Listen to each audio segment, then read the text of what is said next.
بسم اللہ الرحمن الرحیم۔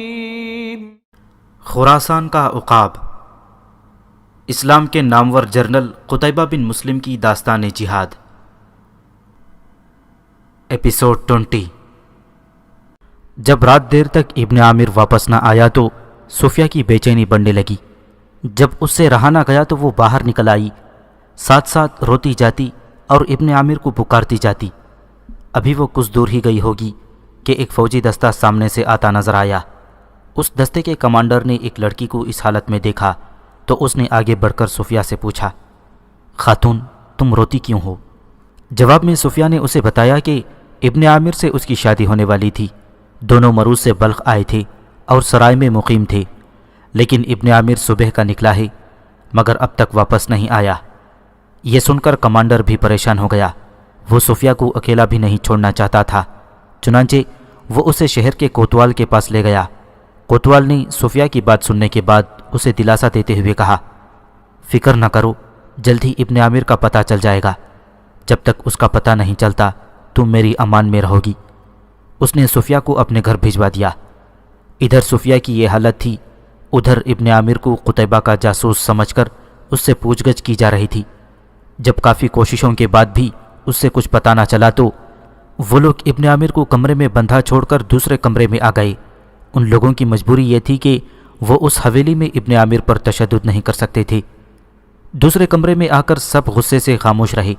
ایسے میں سلمہ بولی، بڑا پکا لگتا ہے، ایسے نہیں بتائے گا؟ ہاں، عثمان نے کہا، شکر کرو پکڑا گیا ہے، اگر ہماری تیاریوں کی بھنک بھی اسے پڑ جاتی تو جانتی ہو ہماری بغاوت کا کیا بنتا۔ اس کے ساتھ ہی اس نے تالی بجائی اور ہاتھ کھولا تو اس میں مچھر مرا ہوا تھا۔ یہ حال ہونا تھا ہماری بھی اور ہماری بغاوت کا بھی۔ یہ لوگ کافی دیر تک باتیں کرتے رہے۔ یہ لوگ قدرے اونچی آواز میں بول رہے تھے اور ان کی آوازیں دوسرے کمرے میں ابن عامر تک بھی پہنچ رہی تھیں۔ اگرچہ اس کا سر چکرا رہا تھا لیکن بغاوت کے لفظ پر وہ چونکا اور دوسرے کمرے میں ہونے والی گفتگو غور سے سننے لگا۔ کرزک کہہ رہا تھا، اب ہمیں دیر نہیں کرنی چاہیے۔ ہاں، عثمان نے کہا، ہمارا منصوبہ تیار ہے، صرف اسے عملی جامہ پہنانا ہے۔ اس کے لیے ضروری ہے کہ تمام اہم لوگوں سے مشورہ کر لیا جائے، خاص طور پر ابو عباس سے، سلمہ نے کہا۔ لیکن وہ تو کوفہ میں ہے۔ ابو عباس اور کوفہ کا نام سن کر ابن عامر کے کان مزید کھڑے ہو گئے، کیونکہ ابو عباس کو وہ اچھی طرح جانتا تھا اور یہ بھی جانتا تھا کہ وہ کوفہ کا عامل ہے۔ اس کے لیے ضروری ہے کہ ان لوگوں کو اطلاع کر دیا جائے کہ جمعہ کے دن ہم اجلاس کروانا چاہتے ہیں۔ کرزک نے کہا، لیکن کس جگہ؟ اس حویلی میں تو کم از کم نہیں۔ ارے تو عقل کا کوڑا ہے، یہاں کون پاگل اجلاس بلوائے گا؟ یہ اجلاس ہوگا حشام کے گھر۔ اس کے گھر عام طور پر دعوتیں ہوتی ہی رہتی ہیں، اس اجلاس کو بھی بظاہر دعوت کی شکل ہی دی جائے گی۔ کرزک ایک ہی روانی میں بولتا چلا گیا۔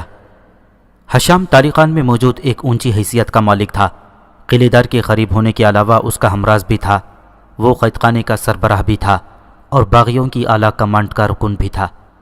دوسرے کمرے میں ابن عامر گفتگو کا ایک ایک لفظ ذہن نشین کرتا تھا۔ ایسے میں کرزک کی آواز گونجی، ارزل تم کل حشام کو بلانا، یہ شخص ایسے نہیں بولے گا۔ ساتھ ہی اس نے ابن عامر کے کمرے کی طرف اشارہ کیا، حشام ہی اس سے ساری بات اگلوائے گا۔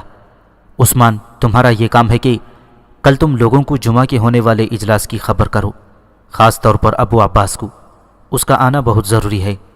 آج ہفتہ ہے، جمعہ میں 5 دن باقی ہیں، سمجھ گئے؟ عثمان نے جواب میں صرف سر ہلا دیا۔ اس دن حشام کے گھر خاصی چہل پہل تھی۔ گھر کیا تھا، پورا محل تھا، لوگ آ رہے تھے، یوں محسوس ہو رہا تھا جیسے کوئی دعوت ہو۔ اگرچہ تقریباً تمام مہمان آ چکے تھے لیکن حشام کی نگاہیں بے چینی سے کسی کو ڈھونڈ رہی تھیں، اور پھر جیسے ہی اس کی نظر کرزک پر پڑی وہ اس کی طرف بڑھ گیا۔ اس سے مصافحہ کرنے کے بعد حشام بولا، ابو عباس ابھی تک نہیں آیا؟ میں بھی اس کا انتظار کر رہا ہوں، اس نے آنے کا وعدہ تو کیا تھا، کرزک نے کہا۔ جو ہی کرزک کی بات مکمل ہوئی، حشام کے ملازم نے آ کر اس کے کان میں بتایا کہ امیر کوفہ ابو عباس آ گیا ہے۔ یہ بات سنتے ہی حباش کا تنا ہوا چہرہ کھل اٹھا۔ وہ اور کرزک ابو عباس کے استقبال کے لیے اٹھ کھڑے ہوئے۔ ابو عباس کی آمد کے ساتھ ہی گویا اس محفل میں جان پڑ گئی۔ اس روز کے مہمانوں میں ابو عباس کو خاص اہمیت حاصل تھی۔ اس کے علاوہ قلعے دار بھی اس محفل میں شامل تھا۔ کسی تاریخ میں اس کا نام نہیں ملتا۔ مہمانوں کو محل کے ایک بڑے کمرے میں بٹھا دیا گیا۔ کمرے کے ایک طرف ایک مغنیہ دف کی تھاپ پر مخصوص انداز میں عربی گیت گا رہی تھی۔ ان گیتوں کا سلسلہ ابو عباس کی آمد پر رک گیا تھا، لیکن اس کے بیٹھتے ہی دوبارہ شروع ہو گیا۔ ہشام جو ابو عباس کے ایک طرف بیٹھا ہوا تھا اس کی طرف تھوڑا سا جھکا اور آہستہ سے بولا، کہو پسند آیا ہمارا یہ رنگ؟ اس کے ساتھ ہی اس نے آنکھوں سے مغنیہ کی طرف اشارہ کیا۔ ابو عباس مسکرایا اور ہشام کو کہنے لگا، اس رنگ کو کام کی بات کے بعد پر رکھیں گے۔ دونوں نے آہستہ سے قہقہا لگایا۔ اب ان کی گفتگو میں کرزک بھی شریک ہو چکا تھا۔ کرزک جو کہ ابو عباس کی دوسری طرف بیٹھا ہوا تھا، اس نے کہا، اے ابو عباس، سننے میں آیا ہے تیری بیوی بھی ساتھ آئی ہے؟ ہاں، ابو عباس نے کہا، اس وقت وہ زنان خانے میں ہے۔ اسے ساتھ لانے کا مقصد؟ دیکھ کرزک، تجھے معلوم ہے کہ میں کوئی کام سوچے سمجھے بغیر نہیں کرتا۔ ابو عباس نے آہستہ سے جواب دیا، کل جب ہمارا کام مکمل ہو جائے گا تو اسے پھر بھی تو لانا ہی تھا۔ اب اس لیے لے آیا ہوں کہ اسے ادھر چھوڑ جاؤں، اور جب کام مکمل ہو جائے تو میں بھی ادھر ہی آ جاؤں گا۔ وہ تینوں بظاہر تو محفل میں مکمل طور پر شریک نظر آ رہے تھے، لیکن وہ اس سے قطعی لا تعلق تھے۔ اس بات کو قلعے دار نے محسوس کیا، لیکن اس نے اسے اس لیے نظر انداز کر دیا تھا کہ وہ جانتا تھا کہ تینوں میں گہری دوستی ہے۔ باتیں کرتے کرتے کرزک کی آنکھوں میں بے چینی صاف جھلکنے لگی تھی۔ کچھ دیر تو وہ اپنی اس حالت کو چھپائے رکھا، لیکن آخر اس سے رہا نہ گیا۔ اس نے ابو عباس سے کہا، میں نے ارزل اور عثمان کو خاص کام سے بھیجا تھا، لیکن دونوں ابھی تک واپس نہیں آئے۔ فکر نہ کرو، دونوں ہوشیار ہیں، آ جائیں گے۔ کچھ دیر اور گزری تھی کہ ملازموں نے آ کر اطلاع دی کہ کھانا لگایا جا چکا ہے، لہٰذا سب مہمانوں کو توام گاہ تک لے جایا گیا۔ توام گاہ کی طرف جاتے ہوئے کرزک قلعے دار کے ساتھ ہو لیا اور آہستہ سے اسے کہنے لگا، کھانے کے بعد آپ رکیے گا۔ قلعے دار نے سر ہلا دیا۔ کھانا کھانے کے بعد سب مہمان آہستہ آہستہ جانے لگے اور محفل کی رونقیں ماند پڑ گئیں۔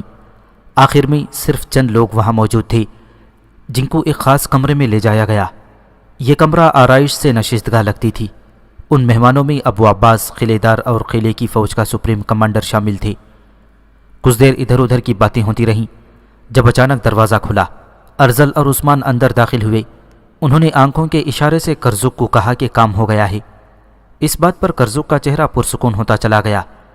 آخر اس نے وہ باتیں شروع کیں جس مقصد کے لیے وہ لوگ جمع ہوئے تھے۔ سب لوگ، خاص کر قلعے دار صاحب، حیران ہوں گے کہ آج اچانک ہم اکٹھے کیوں ہوئے ہیں۔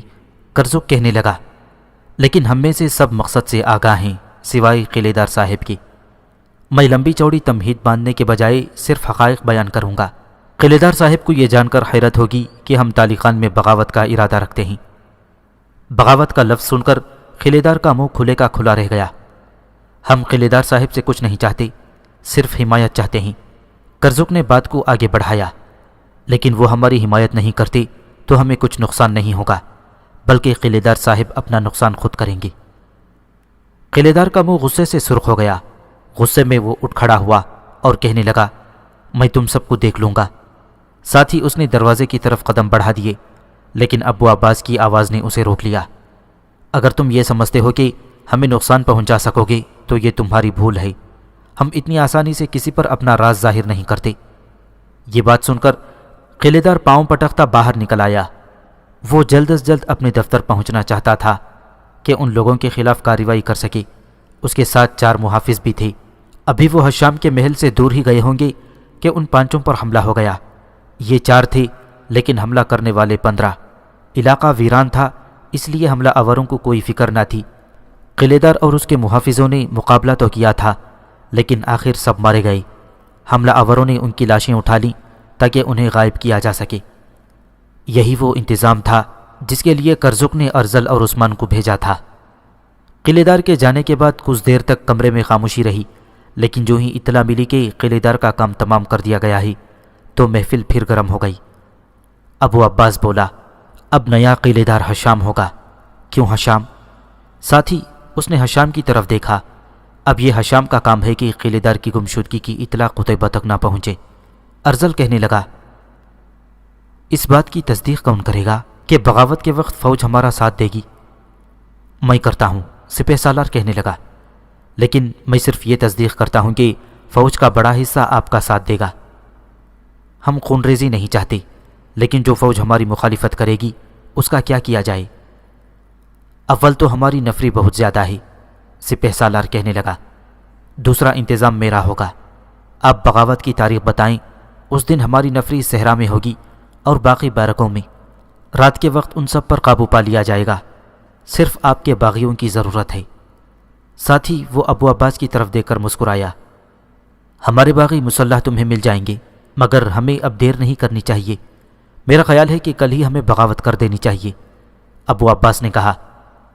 سب نے اس کی بات کی تائید کی اور کچھ صلح مشورے کے بعد محفل برخاست ہو گئی۔ ابو عباس اسی وقت کوفہ روانہ ہو گیا۔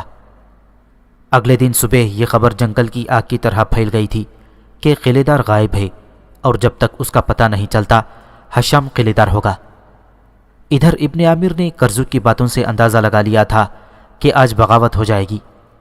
اس 1.5 ہفتوں میں اس کا جسم انتہائی لاغر ہو گیا تھا۔ اسے کبھی باندھ دیا جاتا تھا اور کبھی کھول کر کمرے کا دروازہ بند کر دیا جاتا تھا۔ اس پورے عرصے میں اس نے سورج کی شکل نہیں دیکھی تھی۔ اسی دن کی بات ہے، ہشام کرزک کی حویلی میں آیا اور ابن عامر کو لے کر باہر آ گیا۔ اتنا عرصہ روشنی سے دور رہنے کے بعد اچانک روشنی میں آنے سے ابن عامر کی آنکھیں چندھیا گئیں۔ اسے باندھ کر گھوڑے پر بٹھا دیا گیا۔ اب چونکہ ہشام قلعے دار تھا اور اسے پوچھ گچھ کا کوئی ڈر نہ تھا، اس لیے وہ ابن عامر کو اسی حالت میں لے جا رہا تھا۔ اس کے ساتھ ارزل بھی تھا۔ یہ پروگرام ہشام نے رات ہی کو طے کر لیا تھا کہ ابن عامر کو صحرا میں لے جا کر مار دیا جائے گا۔ صحرا میں پہنچ کر ابن عامر کو گھوڑے سے اتارا گیا اور اسے کھول دیا گیا۔ ابن عامر کو کھولنے کا کام ارزل نے کیا تھا۔ اب وہ دوبارہ گھوڑے پر سوار ہو چکا تھا۔ پھر ہشام اور ارزل دونوں نے کوڑے نکال لیے۔ اب صورتحال یہ تھی کہ ارزل اور ہشام کے گھوڑوں کے درمیان ابن عامر کھڑا تھا۔ اس کی حالت بہت بری تھی۔ ہشام کہنے لگا، میں جانتا ہوں کہ تو قتیبہ کا جاسوس نہیں، لیکن تجھے چھوڑ دینا خطرناک ہے۔ اپنی موت سے گلے مل۔ یہ کہہ کر اس نے گھوڑا دوڑا دیا اور قریب پہنچ کر ابن عامر پر ایک کوڑا برسایا اور آگے نکل گیا۔ کوڑا کھا کر ابن عامر درد کی شدت سے بلبلا اٹھا۔ اب ارزل کی باری تھی۔ اس نے بھی ایک کوڑا ابن عامر کو رسید کیا اور چکر کاٹ کر ہشام کے ساتھ جا ملا۔ دونوں ابن عامر کو مارنے سے پہلے اسے خوب تنگ کرنا چاہتے تھے، چنانچہ دونوں نے گھوڑے ایک ساتھ سر پر دوڑا دیے اور ابن عامر کے پاس سے گزر گئے۔ لیکن اسی رفتار سے کچھ آگے گئے تو وہ محسوس نہ کر سکے کہ زمین نرم ہے، اور پھر ایک زوردار آواز کے ساتھ دونوں گھوڑوں سمیت زمین میں دھس گئے۔ دراصل یہ ہوا تھا کہ یہ علاقہ قدرے چٹانی تھا اور زمین کہیں سے نرم تھی۔ یہ نرم زمین دراصل سانپوں کے بل تھے اور ان میں سینکڑوں سانپ موجود تھے۔ ان بلوں کے اوپر تو زمین ہموار تھی، نیچے سے کھوکھلی، یا یوں کہہ لیں کہ زمین کے نیچے بڑے بڑے غار تھے جن میں سانپ موجود تھے۔ دونوں کے گھوڑے جب ایسے حصے سے گزرے تو وزن کی وجہ سے زمین میں دب گئے۔ اب صرف گھوڑوں اور دونوں کی چیخیں سنائی دے رہی تھیں جو رفتہ رفتہ بند ہو گئیں۔ ابن عامر صورتحال سمجھ گیا تھا اور بھاگ کر اپنے گھوڑے پر چڑھ گیا۔ اسے اسی گھوڑے پر باندھ کر لایا گیا تھا۔ اس نے خدا کا شکر ادا کیا اور گھوڑے کا رخ مرو کی طرف کر کے اسے ایڑ لگا دی۔ ادھر ہشام کا پروگرام ناکام ہوا، ادھر کرزک اور دوسرے سرکردہ لوگ ارزل اور ہشام کے لیے پریشان تھے۔ لاکھ تلاش کے بعد بھی دونوں نہ ملے تو انہوں نے اپنے منصوبے کے اگلے حصے پر عمل کیا اور آدھی رات تک طالقان پر باغیوں کا قبضہ تھا۔ آزاد انہیں ہی چھوڑا گیا تھا جنہوں نے باغیوں کا ساتھ دیا تھا، جبکہ باقی لوگوں کو قید کر لیا گیا۔ ابن عامر اس وقت قتیبہ بن مسلم کے سامنے کھڑا تھا۔ اس کی تمام بات سننے کے بعد قتیبہ بن مسلم کسی گہری سوچ میں گم ہو گیا، لیکن وہ فوراً ہی چونک گیا۔ اس نے فوج کو ہنگامی حالت میں تیاری کا حکم دیا۔ اگلے دن دوپہر تک مسلمان فوج کوچ کے لیے تیار تھی۔ قتیبہ بن مسلم نے اسی وقت کوچ کا حکم دیا۔ اس نے فوج کو راستے میں بہت کم پڑاؤ کروائے اور 1 ہفتے کا سفر 2 دن میں طے کر کے طالقان کا محاصرہ کر لیا۔ مسلمان فوج کا اس طرح اچانک اور اتنی جلدی حملہ طالقان کے باغیوں کے لیے غیر متوقع تھا، اس لیے وہ قتیبہ کی فوج کا محاصرہ اور قلعے پر حملے کے لیے چند دن سے زیادہ برداشت نہ کر سکے، اور انہوں نے قتیبہ بن مسلم سے صلح کی درخواست کی، جسے قتیبہ بن مسلم نے قبول کر لیا اور صلح کی شرائط طے کی۔ صلح کی شرائط میں ایک شرط یہ بھی تھی کہ قتیبہ باغی قیدیوں کو رہا کر دے گا۔ چنانچہ قتیبہ نے قلعے میں داخل ہونے سے پہلے تمام قیدیوں کو واپس کر دیا۔ ان میں ابو عباس کی بیوی بھی شامل تھی۔ تالیخان میں امن و امان ہو جانے کے بعد ابن عامر نے صفیہ کو تلاش کرنا شروع کر دی۔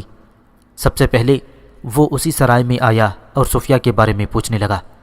اسے بتایا گیا کہ جس دن سے وہ خود غائب ہوا تھا صفیہ بھی اسی دن سے لاپتہ ہے۔ آخر کسی سے ابن عامر کو پتہ چلا کہ صفیہ کو کوتوال نے پناہ دی ہے اور اب تو کوتوال اور اس کا سارا خاندان قید خانے میں ہے۔ تو ابن عامر پہلے تو کوتوال کے گھر آیا اور یہاں کوتوال کے ملازموں نے اسے بتایا کہ صفیہ نام کی لڑکی کوتوال کے گھر آئی تھی، مگر اسے بھی قید خانے میں قید کر دیا گیا ہے۔ یہ سن کر ابن عامر بہت پریشان ہوا اور سیدھا قتیبہ کے پاس پہنچا۔ اس وقت قتیبہ خاصا مصروف تھا، لیکن ابن عامر کی باتیں اس کے لیے ایک بار پھر حیرت کا باعث تھیں۔ ابن عامر اس سے کہہ رہا تھا، محترم سالار، ہم نے بغاوت کچل دی مگر کیا فائدہ ہوا؟ قتیبہ نے یہ سن کر حیرت سے ابن عامر کی طرف دیکھا اور آنکھوں سے اسے بیٹھنے کا اشارہ کیا۔ ابن عامر کرسی پر بیٹھ گیا اور پھر بولا، جو بات مجھے معلوم ہوئی وہ حیران کن ہے۔ قتیبہ چونکہ بہت مصروف تھا اس لیے ابن عامر کی اس طرح گفتگو پر اسے قدرے غصہ آیا اور وہ کہنے لگا، اے ابن عامر، تیرا دماغ تو نہیں چل گیا؟ سیدھی طرح بات کر۔ ابن مسلم، ابن عامر نے کہا، آپ ہمارے امیر ہیں، لیکن یہ ہمارا فرض ہے کہ جن باتوں سے آپ بے خبر ہوں وہ آپ کو بتائی جائیں۔ کن باتوں کا ذکر کر رہا ہے تو؟ قتیبہ نے ابن عامر کی طرف دیکھتے ہوئے کہا، مجھے معلوم ہوا ہے کہ جن لوگوں نے باغیوں کا ساتھ نہیں دیا تھا انہیں قید خانے میں بند کر دیا گیا ہے اور وہ ابھی تک وہیں ہیں۔ یہ سن کر قتیبہ کا منہ کھلے کا کھلا رہ گیا۔ پھر ابن عامر نے آہستہ سے کہا، صفیہ بھی وہیں ہے۔ قتیبہ نے پوچھا، صفیہ کون؟ اچھا وہ وہاں کیسے؟ اس پر ابن عامر نے تمام بات سنا دی۔ قتیبہ نے حکم دیا کہ ان تمام قیدیوں کو رہا کر دیا جائے جنہیں باغیوں نے قید کر رکھا تھا۔ ابن عامر بھی قید خانے تک جانا چاہتا تھا، لیکن قتیبہ نے اسے روک لیا اور کہنے لگا، تم ٹھہرو، صفیہ کو یہاں بلوا لیتے ہیں۔ پھر اس نے ایک آدمی کو بلوا لیا اور اسے کہا کہ شہر کے کوتوال کے خاندان کے ساتھ صفیہ نام کی ایک لڑکی بھی قید ہے، اسے قتیبہ کے سامنے لایا جائے۔ یہ حکم دینے کے بعد وہ پھر کام میں مصروف ہو گیا، جبکہ ابن عامر اس کے سامنے بیٹھا رہا۔ جب کافی دیر صفیہ کو نہ لایا گیا تو ابن عامر کی بے چینی بڑھنے لگی اور آخر تنگ آ کر وہ اٹھنے لگا، لیکن عین اسی وقت قتیبہ کا بھیجا ہوا آدمی صفیہ کو ساتھ لے کر کمرے میں داخل ہوا۔ ابن عامر صفیہ کو دیکھ کر مبہوت ہو گیا۔ صفیہ تو اب جیتی جاگتی لاش تھی۔ ابن عامر کو توقع تھی کہ صفیہ اس سے بھاگ کر لپٹ جائے گی، لیکن اس کے برعکس صفیہ کمرے میں داخل ہو کر رک گئی اور خالی خالی نظروں سے ماحول کو دیکھنے لگی۔ ابن عامر نے یہ دیکھا تو آگے بڑھ کر صفیہ کا ہاتھ پکڑ لیا اور آہستہ سے بولا، صفیہ۔ اس کی آواز سے لگتا تھا جیسے اس نے یہ لفظ بڑی مشکل سے نکالا ہو۔ جواب میں صفیہ نے کہا، تم کون ہو؟ یہ بات سن کر ابن عامر کو ایک جھٹکا سا لگا۔ وہ سمجھ سکتا تھا کہ صفیہ اپنا ذہنی توازن کھو چکی ہے۔ پہلے گھر سے بھاگنا، پھر ابن عامر کا بچھڑ جانا اور پھر قید خانے میں دن گزارنا صفیہ کے لیے بہت بڑے صدمات تھی جنہوں نے اس کا ذہنی توازن ٹھیک نہیں رہنے دیا تھا۔ صفیہ کا سوال سن کر ابن عامر گویا اپنے آپ میں رہا ہی نہیں تھا۔ اب وہ صفیہ کو بار بار جھنجھوڑ رہا تھا اور یہی کہے جا رہا تھا، صفیہ پہچانو مجھے، میں ہوں ابن عامر، تمہارا ابن عامر، صرف تمہارا۔ لیکن صفیہ تو ان تمام باتوں سے بے نیاز تھی۔ یوں محسوس ہو رہا تھا جیسے اسے سمجھ نہیں آ رہی ہو کہ اسے کیا کہا جا رہا ہے۔ پھر قتیبہ نے آگے بڑھ کر ابن عامر کو صفیہ سے علیحدہ کر دیا اور نہ جانے وہ کب تک اسے اسی طرح جھنجھوڑتا رہتا۔ ابن عامر مسلسل روئے جا رہا تھا اور اب تو اس کی ہچکی بن گئی تھی۔ قتیبہ نے یہ حال دیکھا تو اس نے طبیب کو بلوا لیا۔ طبیب نے صفیہ کی حالت دیکھ کر اسے سکون آور دوائی دی اور کہا کہ اسے آرام کرنے دیا جائے۔ چنانچہ قتیبہ نے صفیہ کو دوسرے کمرے میں بھجوا دیا۔ تب طبیب نے ابن عامر اور قتیبہ سے کہا، اللہ سے دعا کریں، لیکن اس کی واپسی ناممکن ہے۔ یہ سن کر ابن عامر نے آہ بھری اور بولا، محترم یہ ہوا کیسے؟ طبیب نے کہا، مجھے لگتا ہے یہ کسی شدید ذہنی کرب کا شکار رہی ہے جس نے اس کے دماغ کو مفلوج کر کے رکھ دیا ہے۔ آپ لوگ اسے آرام کرنے دیں، لیکن اسے کچھ یاد کروانے کی کوشش نہ کریں۔ اس سے برا اثر پڑے گا۔ یہ کہہ کر طبیب وہاں سے آ گیا۔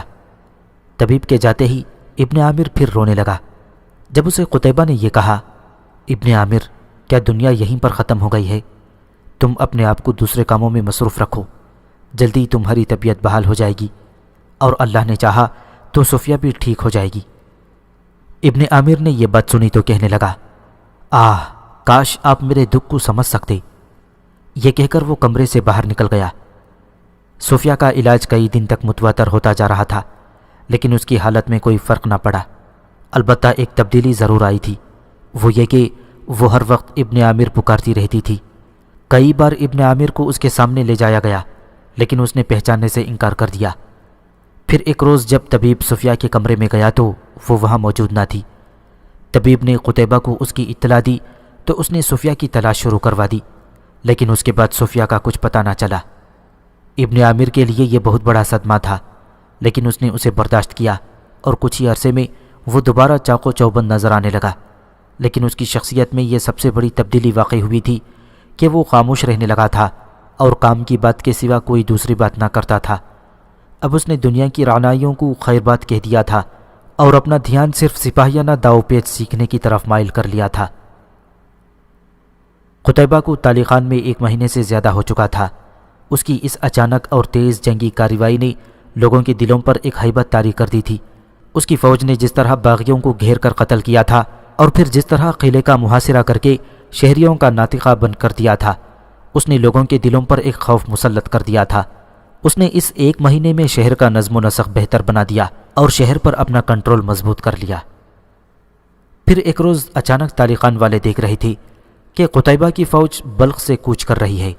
یہ حکم قتیبہ نے دیا تھا کہ تالی خان سے کوچ کیا جائے۔ اب اس کی منزل بہت دور تھی۔ قتیبہ نے تالی خان سے کوچ کیا اور بلخ کے علاقے میں آ کر پڑاؤ کیا۔ اس دور میں بلخ اگرچہ ایک علیحدہ ریاست تھی، لیکن مسلمانوں کی باجگزار تھی، اسی لیے قتیبہ نے اس علاقے میں آ کر پڑاؤ کیا تھا۔ تالی خان سے پہلے قتیبہ بلخ میں ہونے والی اسی طرح کی ایک بغاوت کو چل چکا تھا۔ ابن عامر کے لیے زندگی بے معنی سی ہو کر رہ گئی تھی۔ اس کی زندہ دلی تو کبھی کی ختم ہو چکی تھی۔ جب وہ واپس مرو آیا تو اس کا باپ اس کے لیے وبال بن گیا۔ جب بھی وہ گھر میں قدم رکھتا، اس کا باپ اس کی خبر لینا شروع کر دیتا۔ آخر تنگ آ کر اس نے گھر جانا ہی چھوڑ دیا تھا۔ اب وہ فوجی بیرک میں رہائش پذیر تھا۔ اس کی کوشش ہوتی تھی کہ صرف ضروری کام سے ہی باہر نکلے۔ دراصل وہ لوگوں کی نظروں سے ڈرنے لگا تھا۔ اس دن بھی شاید وہ کسی کام سے ہی باہر نکلا تھا۔ وہ گھوڑے پر سوار ہوا شہر سے باہر نکل آیا۔ اب وہ صحرا میں سے گزر رہا تھا۔ وہ اپنی ہی سوچوں میں گم چلا جا رہا تھا کہ اسے محسوس ہوا جیسے کسی نے اس کا نام لے کر اسے پکارا ہو۔ وہ اسے اپنا وہم سمجھ کر چلتا رہا۔ تھوڑی دیر بعد اسے پھر ہلکی سی آواز سنائی دی۔ اس نے مڑ کر دیکھا تو دور ایک گھوڑ سوار گھوڑا دوڑائی چلے آ رہا تھا۔ یہ صحرائی ڈاکو بھی ہو سکتا تھا۔ یہ سوچ کر ابن عامر نے اپنا ایک ہاتھ تلوار پر جما لیا۔ اگرچہ وہ زندگی سے بیزار ہو چکا تھا، لیکن بغیر لڑے ہتھیار ڈال دینا اس کی عادت کے خلاف تھا۔ جب سوار قریب آیا تو ابن عامر نے پہچان لیا۔ یہ قتیبہ کا حبشی غلام تھا۔ اس نے ابن عامر کے قریب پہنچ کر گھوڑا روکا۔ اس کا سانس پھولا ہوا تھا، جیسے وہ گھوڑے پر نہیں بلکہ پیدل چلا آ رہا ہو۔ ابن عامر کے لیے اس کی آمد غیر متوقع تھی، لہٰذا اس نے سوال کیا، کیسے آنا ہوا؟ قتیبہ کے غلام نے، جس کا نام تاریخ میں سیاح ملتا ہے، اس نے کہا، تمہیں میرے آقا بلاتے ہیں۔ ابن عامر چونک کر بولا، مجھے ابن مسلم نے بلایا ہے۔ پھر جیسے خود سے کہنے لگا، لیکن اسے مجھ سے کیا کام آن پڑا ہے؟ یہ تو مجھے بھی نہیں معلوم، سیاح نے جواب دیا، جو ابن عامر کی باتیں غور سے سن رہا تھا۔ بس انہوں نے مجھے تمہیں لانے کا حکم دیا ہے، سو میں تمہیں ڈھونڈتا ہوا یہاں آ گیا۔ اس کے ساتھ ہی دونوں نے گھوڑے کو ایل لگا دی۔ کچھ دیر بعد ابن عامر قتیبہ کے سامنے بیٹھا ہوا تھا۔ قتیبہ کے ہاتھ میں ایک کاغذ تھا جس پر نقشہ بنا ہوا تھا۔ یہ رہا باد غیث، قتیبہ کہہ رہا تھا۔ یہاں کے بادشاہ کا نام نیزک ہے، بڑا ہی کمینہ اور عیاش بندہ ہے، لیکن اس کے ساتھ ساتھ جنگجو بھی ہیں۔ قتیبہ یہاں کہہ کر خاموش ہو گیا۔ وہ ابن عامر کے چہرے کا رد عمل دیکھنا چاہتا تھا، لیکن اس کا چہرہ سپاٹ تھا۔ آخر تنگ آ کر قتیبہ نے کہا، اے عامر کے بیٹے، میری بات تیرے پلے پڑ رہی ہے یا ایسے ہی میں اپنا وقت برباد کر رہا ہوں؟ تو کہتا جا امیر خراسان، ابن عامر نے کہا، تو مجھے کام کے حکم دے، پورا کرنا میری ذمہ داری ہے۔ یہ سن کر قتیبہ بولا، اچھا پھر سن لے، نیزک بڑا ہی عیار ہے اور دوسری چھوٹی ریاستوں پر ہمیشہ آنکھ لگائے بیٹھا رہتا ہے۔ کسی وقت مسلمان فوج کے چند دستوں سے اس کی جھڑپ ہوئی تھی اور اس نے بڑی تعداد میں مسلمان فوجی قیدی بنا لیے تھے۔ ہمارے ساتھ اس نے صلح کا معاہدہ کیا تھا، لیکن اب وہ معاہدے کی خلاف ورزی کر رہا ہے اور اب اس نے ہمارے کچھ سپاہی ایک بار پھر قید کر لیے ہیں۔ کمرے میں کچھ دیر خاموشی رہی، پھر قتیبہ نے کہا، میں یہ چاہتا ہوں کہ نیزک کو یہ پیغام دیا جائے کہ وہ ان قیدیوں کو رہا کر دے، اس کے ساتھ ہماری اطاعت قبول کر لے، ورنہ اسے برے نتائج کی دھمکی دی جائے، نہ مانی تو اس کے ساتھ جنگ کی جائے۔ تھوڑی دیر خاموش رہنے کے بعد قتیبہ نے پھر کہا، ابن عامر، اگرچہ میں تمہیں نیزک کے پاس بھیج رہا ہوں لیکن قاصد کی حیثیت سے نہیں۔ میرا پیغام سلیم الناصح لے کر جائیں گے، تمہیں ان کی حفاظت کا کام کرنا ہے۔ وہ ایک بار پہلے بھی نیزک کے پاس جا چکے ہیں اور اسے پہلے بھی انہوں نے ہی صلح پر تیار کیا تھا۔ ابن عامر جواب میں صرف سر ہلاتا رہا۔ سلیم الناصح کے بارے میں تاریخ بتاتی ہے کہ وہ عبید اللہ بن ابی بکر کے آزاد کردہ غلام تھے، عقل و دانش میں اپنی مثال آپ تھے اور دوسروں کو قائل کر لینے کا جو ملکہ ان میں تھا وہ بہت کم لوگوں میں موجود تھا۔ شاید انہی خوبیوں کی وجہ سے قتیبہ نے سلیم کا انتخاب کیا تھا۔ قتیبہ نے ابن عامر کو رخصت کرنے کے بعد سلیم الناصح کو بلوا لیا اور اپنا مقصد بیان کیا۔ سلیم الناصح تو جیسے پہلے سے ہی تیار بیٹھے تھے۔ قتیبہ نے ایک خط سلیم الناصح کو دیتے ہوئے کہا، یہ خط صرف نیزک کو دیجیے گا، اگر وہ مان جائے تو ٹھیک، ورنہ پھر ہماری تلواریں ابھی کن نہیں ہوئیں۔ سلیم الناصح مسکرائے اور کہنے لگے، وہ مان جائے گا، نہیں مانا تو اسے مجبور ہونا پڑے گا۔ آپ کب روانہ ہوں گے؟ قتیبہ نے سوال کیا۔ کل دوپہر کو روانہ ہو جاؤں گا، سلیم نے کہا۔ آپ اکیلے نہیں ہوں گے، ابن عامر بھی آپ کے ساتھ جائے گا، قتیبہ نے کہا۔ سلیم الناصح ابن عامر کو اچھی طرح جانتے تھے، پھر وہ اجازت لے کر چلے گئے۔ اگلے دن 2 گھوڑے باد غیث کی طرف روان دوان تھے، ایک پر ابن عامر اور دوسرے پر سلیم الناصح تھے۔ قتیبہ کا نام دشمن کے لیے دہشت بن چکا تھا۔ اس نے جس طرح طالقان کی بغاوت کچلی تھی، اس نے دشمنوں کے دلوں پر اس کا رعب ڈال دیا تھا اور بخارا میں ہونے والی شکست کے بعد پیدا ہونے والی صورتحال کو بھی ختم کر دیا تھا۔ جب قتیبہ بن مسلم کو خراسان کا گورنر بنایا گیا تھا تو اس وقت اسلامی سلطنت خراسان سے کچھ آگے تک پھیلی ہوئی تھی۔ ان علاقوں میں بلخ، طالقان اور مرو قابل ذکر ہیں۔ بعض غیر مستند مورخین کے مطابق بخارا کا علاقہ بھی اس وقت اسلامی سلطنت کا حصہ تھا، لیکن اگر مستند مورخین کی تحریروں کو دیکھا جائے تو معلوم ہوتا ہے کہ بخارا صرف شہر ہی کا نام نہیں تھا بلکہ اس بادشاہی کا نام بھی تھا جس کا دارالحکومت بخارا شہر تھا۔ اس بادشاہی کے حکمران کا نام تاریخ میں دروان خزاں ملتا ہے۔ اگر غور کیا جائے تو یہ بات سامنے آتی ہے کہ اس بادشاہی کے کچھ علاقے اسلامی سلطنت میں ضرور شامل تھے، لیکن بخارا کا ایک بڑا حصہ ابھی تک الگ تھا۔ اس کے علاوہ کچھ اور علاقے بھی مسلمانوں کے باجگزار تھے اور اسلامی حکومت کو سالانہ خراج ادا کرتے رہتے تھے، لیکن ان علاقوں میں وقتاً فوقتاً بغاوتیں ہوتی رہتی تھیں اور ان بغاوتوں کے نتیجے میں کئی علاقے اسلامی سلطنت سے نکل گئے تھے۔ جب قتیبہ خراسان آیا تو اس نے سب سے پہلا یہ کام کیا تھا کہ ان علاقوں کو دوبارہ اسلامی سلطنت میں شامل کیا۔ ان علاقوں میں بلخ اور کفتان خاص طور پر شامل ہیں۔ ان علاقوں سے فارغ ہونے کے بعد قتیبہ نے ان علاقوں کی طرف توجہ دی جو ابھی تک اسلامی سلطنت میں شامل تو نہ تھے لیکن ان کا وجود کسی حد تک خطرے کی علامت تھا، خاص کر بخارا اور سمرقند کے علاقے جو دفاعی اعتبار اور تجارتی اعتبار سے بہت اہم تھے۔ اس کے علاوہ تہذیب و ثقافت کا گہوارہ تھے۔ اور اپنے آخری دور میں قتیبہ بن مسلم اسلام کی کرنیں لیتا ہوا چین پہنچ گیا۔ اس طرح قتیبہ بن مسلم وہ پہلا مسلمان فاتح تھا جس نے چین میں اسلام متعارف کروایا۔ ابن عامر اور سلیم الناصح جب نیزک کے دربار میں پہنچے تو نیزک نے دونوں کی بہت عزت کی۔ اس نے انہیں شاہی مہمان خانے میں ٹھہرایا اور رات کو ان دونوں سے ملاقات کی۔ سلیم الناصح نے نیزک سے کہا، ابن مسلم کو شک ہوا ہے کہ تم اپنی وفاداری بدل رہے ہو۔ یہ سن کر نیزک مسکرایا اور بولا، ابن مسلم کو میری وفاداری پر ہرگز شک نہیں کرنا چاہیے، میں اب بھی اس کا اسی طرح وفادار ہوں جس طرح میں اس سے صلح کے وقت تھا۔ لیکن پھر تم نے ہمارے دستے پر حملے کر کے اس کے سپاہیوں کو قید میں کیوں ڈال دیا ہے؟ سلیم الناصح نے پوچھا۔ یہ میری جنگی ضرورت تھی، نیزک نے کہا۔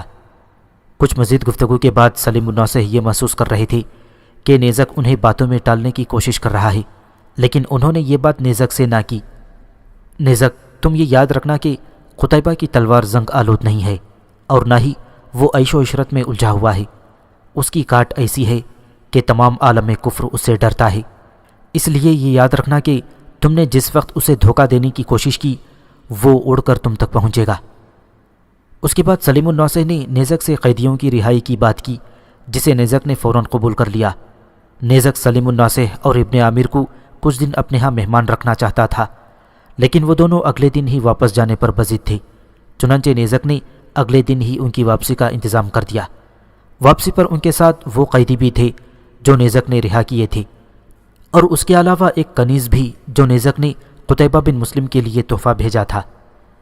واپس مرو پہنچ کر سلیم الناصح نے یہ تحفہ قتیبہ بن مسلم کو پیش کرتے ہوئے کہا، ابن مسلم، نیزک نے یہ کنیز تیرے لیے بھیجی ہے، اس نے ہمارے تمام قیدی بھی رہا کر دیے ہیں۔ محترم بزرگ، قتیبہ بن مسلم بولا، آپ یہ جانتے ہیں کہ ایک کنیز بھیجنے سے نیزک کی کیا مراد ہو سکتی ہے؟ ہاں، میں جانتا ہوں، سلیم الناصح نے کہا۔ اس سے نیزک کا یہ مطلب ہے کہ وہ تیری تلوار کو عیش کے زنگ سے آلودہ کر کے رہے گا۔ آپ بالکل ٹھیک سمجھے محترم، میں اس کنیز کو اسی وقت آزاد کرتا ہوں جب تک اس کا کوئی مستقل بندوبست نہیں ہو جائے گا، یہ آپ کے ساتھ رہے گی۔ اس کے جواب میں سلیم الناصح نے صرف سر ہلا دیا۔ آپ کے خیال میں کیا نیزک ہمارا وفادار ہے؟ قتیبہ بن مسلم نے پوچھا۔ نہیں، ہرگز نہیں، سلیم الناصح بولے، وہ ہمارا وفادار تھا، ہے نہیں۔ اگرچہ اس نے ہماری بہت عزت کی، لیکن اس نے جو باتیں کی تھیں ان سے ظاہر ہو رہا تھا کہ وہ اپنی وفاداری بدل چکا ہے۔ اس کا مطلب یہ ہوا کہ اس پر مزید اعتماد نہیں کیا جا سکتا، قتیبہ بن مسلم نے کہا۔ ہاں، اب ہمیں اس پر اعتماد نہیں کرنا چاہیے، سلیم الناصح بولے۔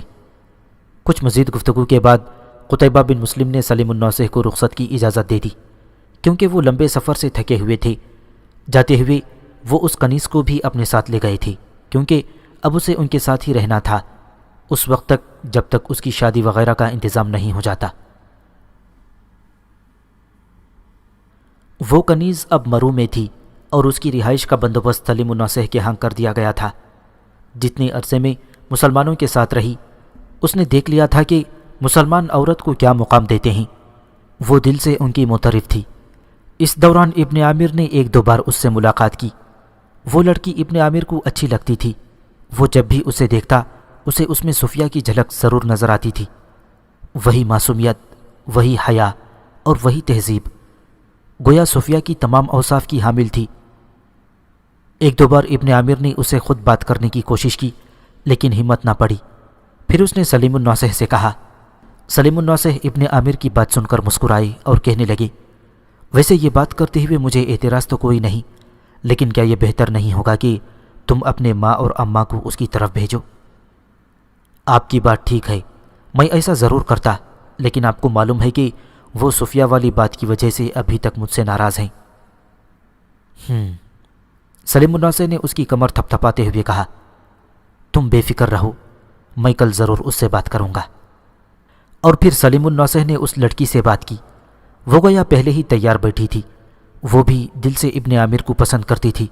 اسی شام ابن عامر اور اس لڑکی کا نکاح پڑھا دیا گیا۔ اس سے پہلے اسے اس کی مرضی سے دائرہ اسلام میں داخل کر لیا گیا تھا۔ اس کا اسلامی نام سلمہ تھا۔ یوں سلمہ اور ابن عامر رشتہ ازدواج میں بندھ گئے۔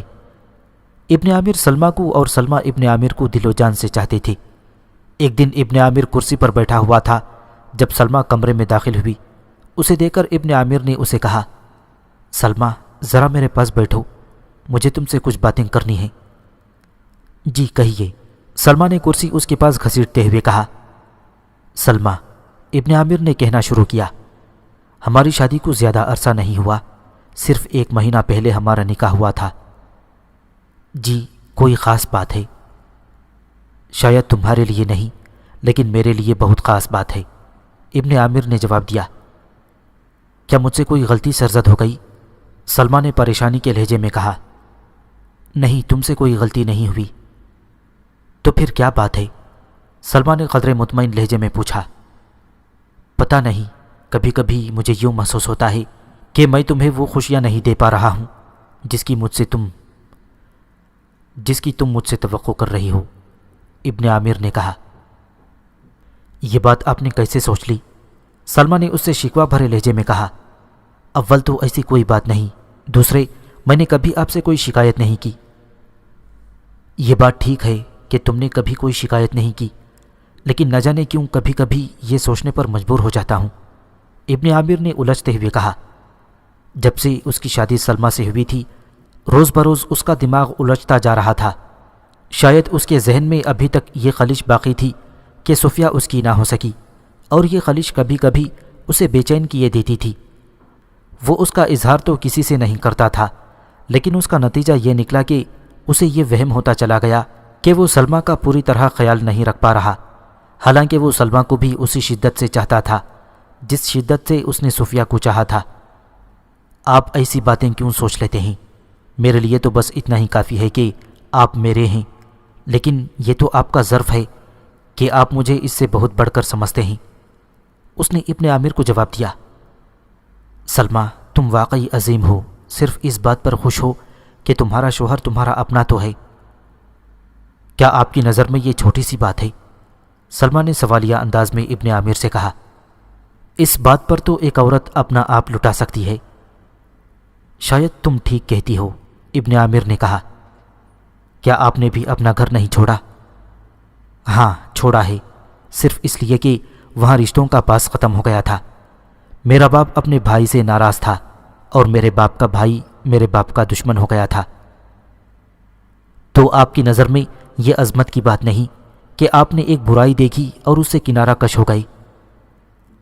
لیکن میں اپنے ماں باپ کو آج بھی اسی شدت سے چاہتا ہوں، ابن عامر نے بچوں کے سے انداز میں کہا۔ کیا یہ بات مجھ سے پوشیدہ ہے؟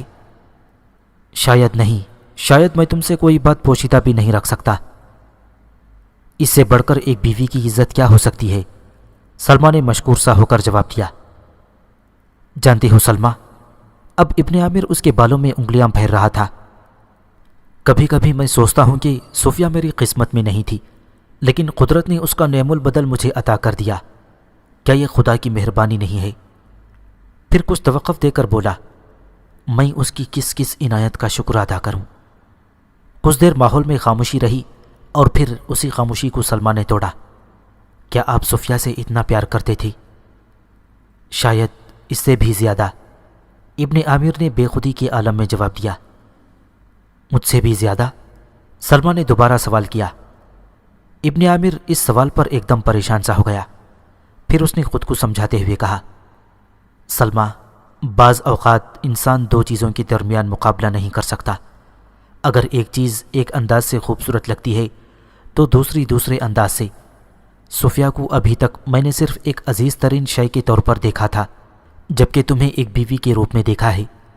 بتاؤ، میں دونوں سے اپنے پیار کی شدت کا کس طرح موازنہ کروں؟ ہاں، آپ ٹھیک کہتے ہیں۔ سلمہ کی آنکھوں میں آنسو ابھر آئے۔ وہ سوچ بھی نہیں سکتی تھی کہ کبھی کوئی اسے اتنی شدت سے چاہے گا۔ اس نے قدرے روندھی ہوئی آواز میں کہا، آپ جانتے ہیں کہ اگر میرے اختیار میں ہو تو میں کیا کروں؟ نہیں، ابن عامر نے کہا، اور بھلا میں جان بھی کیسے سکتا ہوں؟ میں اسی وقت صفیہ کو ڈھونڈ کر لاؤں اور اسے آپ کی دلہن بنا دوں، سلمہ نے کہا تو ابن عامر کی آنکھوں سے بے اختیار آنسو بہہ نکلے۔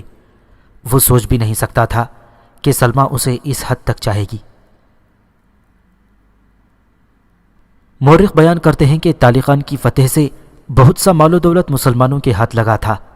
اس سے مسلمانوں کی مالی حالت اچھی ہو گئی، چنانچہ انہوں نے جنگ کے لیے نئے اور اچھے ہتھیار اور گھوڑے خریدے۔ اس طرح مسلمان فوج کے پاس بہتر خنجر آنے لگے۔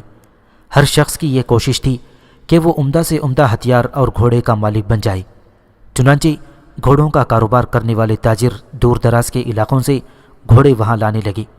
منڈی میں گھوڑوں کے سوداگر منہ مانگے دم وصول کرنے لگے۔ اسی طرح ہتھیاروں کے بھی منہ مانگے دم وصول کرنے لگے، جس سے ہتھیاروں کی قیمت بڑھ گئی، حتیٰ کہ ایک نیزے کی قیمت 70 درہم تک جا پہنچی، جس کی وجہ سے عام ہتھیار بھی ایک عام شخص کی پہنچ سے دور ہو گئے۔